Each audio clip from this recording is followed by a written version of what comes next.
വൈറലായിക്കൊണ്ടിരിക്കുന്ന ലിപ്സ്റ്റിക്കാണല്ലേ ഡാസ്ലറിൻ്റെ lipstick. ഞാൻ 3 വാങ്ങിയിട്ടുണ്ടായിരുന്നു. ഒരെണ്ണം ആദ്യം ട്രൈ ചെയ്ത് നോക്കാനായിട്ട് വാങ്ങിയതാണ്. എനിക്കിഷ്ടമായിട്ട് വീണ്ടും 2 കൂടെ ഞാൻ പർച്ചേസ് ചെയ്യുകയായിരുന്നു. അപ്പോൾ ഞാൻ ഇപ്പോൾ ഈ കാണിച്ചിരിക്കുന്ന ഷെയ്ഡ് ഒരു പിങ്ക് അണ്ടർടോണിൽ വരുന്നതാണ്. ഷെയ്ഡ് നമ്പർ 04 ആണ്.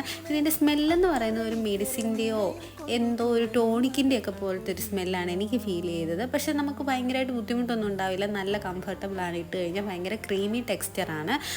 ഇപ്പം ഞാൻ രണ്ടാമതിടുന്ന ഷെയ്ഡും ഇപ്പം ഞാൻ ഈ കാണിച്ചിരിക്കുന്ന ഷെയ്ഡും ഏകദേശം സെയിം പോലെ തോന്നുന്നുണ്ടെങ്കിലും പക്ഷെ രണ്ടും തമ്മിൽ നല്ല ഡിഫറൻസ് ഉണ്ട് നേരിട്ട് കാണുമ്പോൾ. ഫോണിൽ അത് രണ്ടും സെയിം പോലെ തോന്നുന്നതാണ്.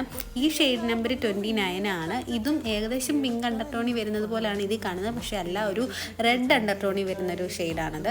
ഇപ്പം ഞാൻ ഈ കാണിച്ചിരിക്കുന്ന ഷെയ്ഡ് നിങ്ങൾക്ക് എല്ലാവർക്കും അറിയാവുന്നതായിരിക്കും. 25 ആണ്. ബ്രൗൺ കളറിലെ ലിപ്സ്റ്റിക്കാണ്. നന്നായിട്ട് എല്ലാവർക്കും ചേരുന്ന ഒരു ഷെയ്ഡാണ്. പ്രത്യേകിച്ച് മീഡിയം ടു ഡാർക്ക് സ്കിൻ ടോണിന് നന്നായിട്ട് ചേരുന്നതാണ്.